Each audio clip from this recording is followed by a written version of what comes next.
आजादी किसको प्यारी नहीं है? कौन आजाद नहीं रहना चाहता?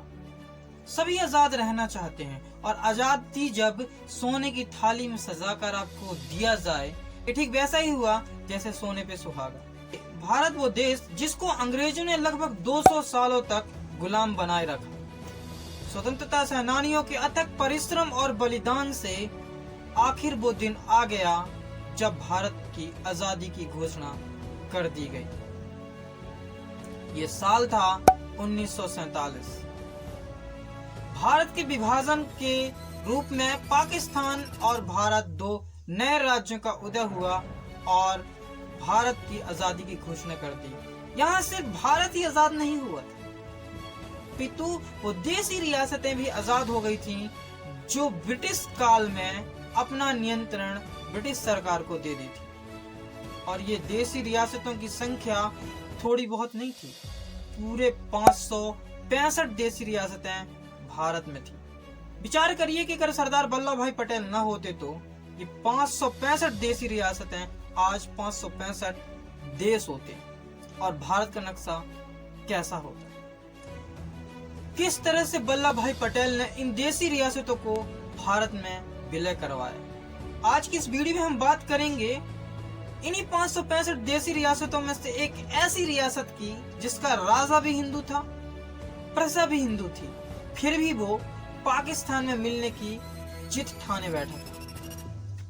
आखिर कौन था ये राजा और कौन थी ये देसी रियासत जो पाकिस्तान में मिलना चाहती थी? चलो जानते हैं। मैं हूं लेखराज और आप देख रहे हो लेखराज आर शोक यूट्यूब चैनल। चलो वीडियो शुरू करते हैं।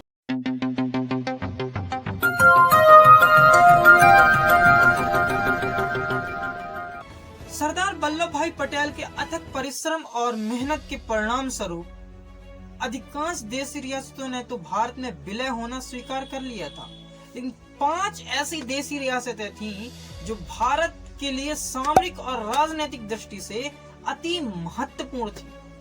लेकिन ये भारत में विलय को लेकर ये देसी रियासतें भारत को दिग्भ्रमित करने की कोशिश कर रही थी, जो या तो स्वतंत्र रहना चाहती थी या पाकिस्तान में मिलना चाहती थी। भारत के लिए दोनों ही रूप में यह ठीक नहीं था। ऐसे में भारत की अखंडता और सुरक्षा पर सवालिया निशान खड़े हो जाते। आज इन्हीं 5 देसी रियासतों में से हम एक रियासत की बात करेंगे और ये देसी रियासत थी जोधपुर देसी रियासत, जो कि मेवाड़ की एक बहुत बड़ी देसी रियासत थी। आखिर कैसे वल्लभ भाई पटेल ने इस देसी रियासत को भारत में विलय करवाया, चलो इसकी कहानी जानते हैं। बड़ी रोचक कहानी है। उससे पहले जोधपुर देसी रियासत के बारे में हम कुछ जान लेते हैं। जोधपुर देसी रियासत की स्थापना राज जोधा ने 1250 ईस्वी में किया था। यह राजस्थान मेवाड़ की एक बहुत बड़ी रियासत थी।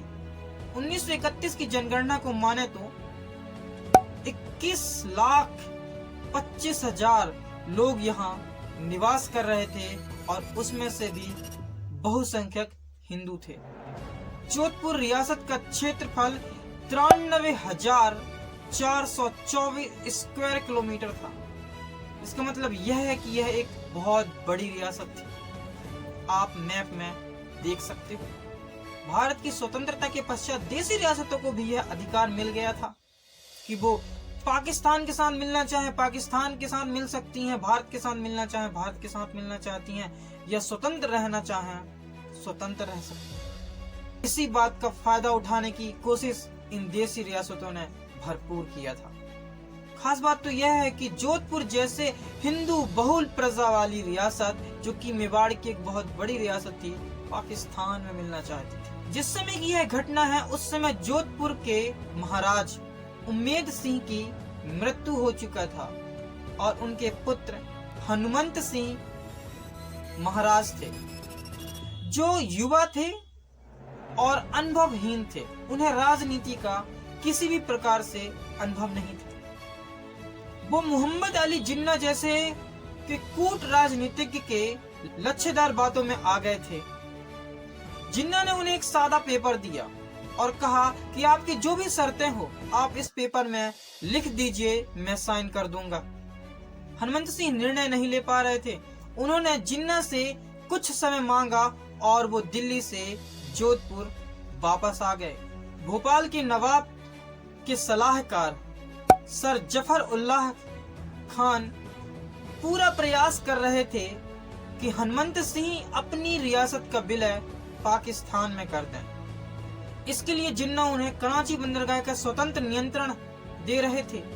उस समय जोधपुर से लाहौर के बीच एक ट्रेन चला करती थी, उसको कंटिन्यू रखने की बात कर रहे थे ताकि महाराजा का व्यापार कंटिन्यू चलता रहे। इस तरह के लोभ में महाराजा फंस गए थे। सरदार वल्लभ भाई पटेल को जब इस सब घटनाक्रम की जानकारी मिली तो उन्होंने भारत के तात्कालिक गवर्नर जनरल माउंटबेटन के द्वारा महाराजा हनुमंत सिंह को दिल्ली तलब किया। अब जोधपुर रियासत को बचाने की पूरी जिम्मेदारी सरदार पटेल के कंधों पर आ गई थी। सरदार पटेल जब हनुमंत सिंह से मिले तो कहा, देखो हनुमंत, तुम्हारे पिता उम्मीद सिंह हमारे अच्छे दोस्त थे और उन्होंने तुम्हें हमारे देख रेख में छोड़ा है। अगर तुम रास्ते में नहीं आए तो समझ लो कि मुझे तुम्हें अनुशासन में लाने के लिए पिता के रोल में उतरना पड़ेगा। महाराजा हनुमंत सिंह ने कहा, नहीं, आपको ऐसा करने की जरूरत नहीं पड़ेगी। मैंने फैसला कर लिया है। मैं इसी वक्त लॉर्ड माउंटबेटन के पास जाता हूं और विलय पत्र पर हस्ताक्षर कर दूंगा।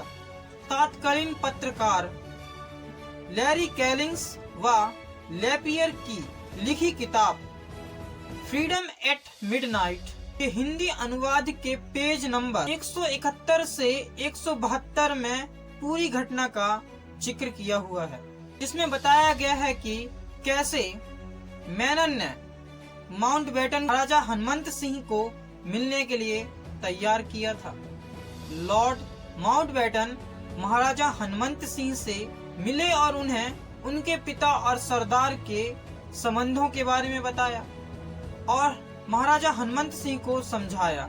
ऐसे में महाराजा हनुमंत सिंह तैयार हो गए। पर माउंटबेटन कमरे से बाहर जाते हैं। उस समय कमरे में मेनन और हनुमंत सिंह के अलावा कमरे में और कोई नहीं था।